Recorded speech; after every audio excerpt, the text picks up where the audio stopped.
আপনারা দেখেছেন কাবি খা টিআরের বস্তায় বস্তায় চাল বিভিন্ন বিএনপি লিডারদের বাসা থেকে উদ্ধার করা হয়েছে। এর জন্য মানুষকে ভোট দেয় না। প্রিয় জনগণ ভাইয়েরা আমার,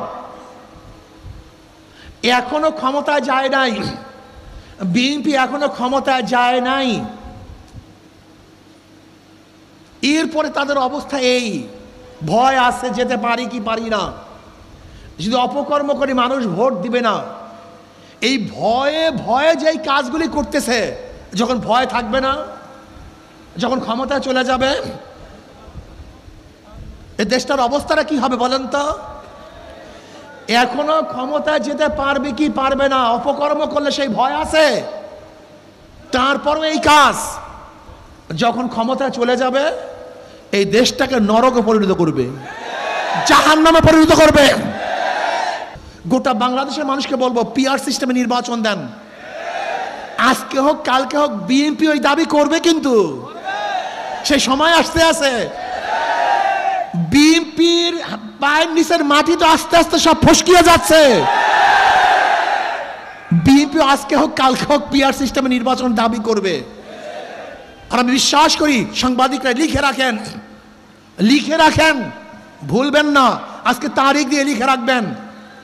ইনশাআল্লাহ বাংলাদেশের যেই সেই জায়গায় যেখানে যেখানে ইসলামী দলের শক্তিশালী প্রার্থী থাকবে, প্রত্যেক জায়গায় ইসলামের বাহিরের শক্তি হারবে হারবে হারবে।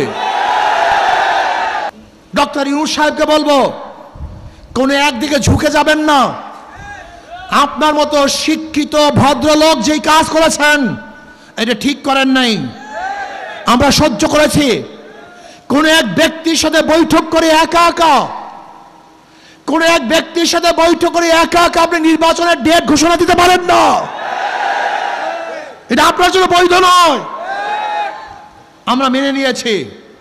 ভেবেছেন অমুক দল ক্ষমতায় আসবে, যদি আপনিও নিরপেক্ষ না থাকেন মানুষ কার উপর আস্থা রাখবে? কিন্তু খবরদার, নির্বাচন আপনি যেই দিন করেন আপত্তি নাই, কিন্তু প্রয়োজনীয় সংস্কার এবং দৃশ্যমান বিচার ব্যতীত যদি আপনি নির্বাচন করেন তাহলে অবশ্যই জনগণের কাঠগড়ায় আপনাকে দাঁড়াতে হবে, জনগণের কাছে আপনাকে জবাব দিতে হবে। যে ইউনূস সাহেব, আপনি তিনটা জিনিসকে সামনে নিয়ে ওই চেয়ারে বসেছিলেন, সংস্কার, দৃশ্যমান বিচার এবং নির্বাচন। আপনি শুধু নির্বাচন উপহার দিবেন, সংস্কার করবেন না এবং বিচার করবেন না, আপনি ওয়াদা খেলাপ করেছেন। আমরা বিশ্বাস করি যদি সংস্কার ভিত্তিক নির্বাচন হয়, সেই নির্বাচন গ্রহণযোগ্য নির্বাচন হবে না, প্রস্তাবিত নির্বাচন হবে। পিআর সিস্টেমে নির্বাচন দিতে হবে। আর পিআর সিস্টেমে নির্বাচন দেওয়ার জন্য ইনশাআল্লাহ আমরা কর্মসূচি ঘোষণা করব।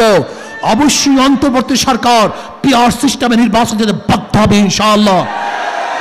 আর যারা বলে পিআর বুঝি না, খায় না, মাথায় দেয়, ওদের রাজনীতি করার কোনো অধিকার নাই। একটা পিআর সিস্টেমে নির্বাচন হবে কি হবে না সেটা ভিন্ন কথা, কিন্তু একজন রাজনীতিবিদ যদি বলে আমি বুঝি না, তাহলে তার রাজনীতি করার কোনো অধিকার নেই। এই 53 বছর পর্যন্ত বিভিন্ন মানুষদেরকে বিভিন্ন দল থেকে ক্ষমতায় নিয়েছেন, বারবার পরীক্ষা করেছেন, ওরা বারবার ফেল করেছে। আমি অনুরোধ করব, আগামী নির্বাচনে শুধু ইসলামকে পরীক্ষা করুন, একটাবার পরীক্ষা করুন, যদি ফেল করে জীবনে আপনাদের কাছে আসবো না। একটাবার পরীক্ষা করুন, শুধু একটাবার, হাত জোর করে অনুরোধ করছি, ইসলামকে শুধু একটাবার পরীক্ষা করুন। থাকবেন না জিতবেন, থাকবেন না অবশ্যই জিতবেন ইনশাআল্লাহ। ইসলামের পক্ষে শক্তি, ইসলামের বিপক্ষে শক্তি, ভারতের পক্ষে শক্তি, ভারতের বিপক্ষে শক্তি। আগামী নির্বাচন হবে ইসলামের পক্ষে, ইসলামের বিপক্ষে, ভারতের পক্ষে, ভারতের বিপক্ষে। আর আগামী নির্বাচনে জিতবে কারা? যারা ইসলামের পক্ষে, ভারতের বিপক্ষে, তারাই জিতবে ইনশাআল্লাহ।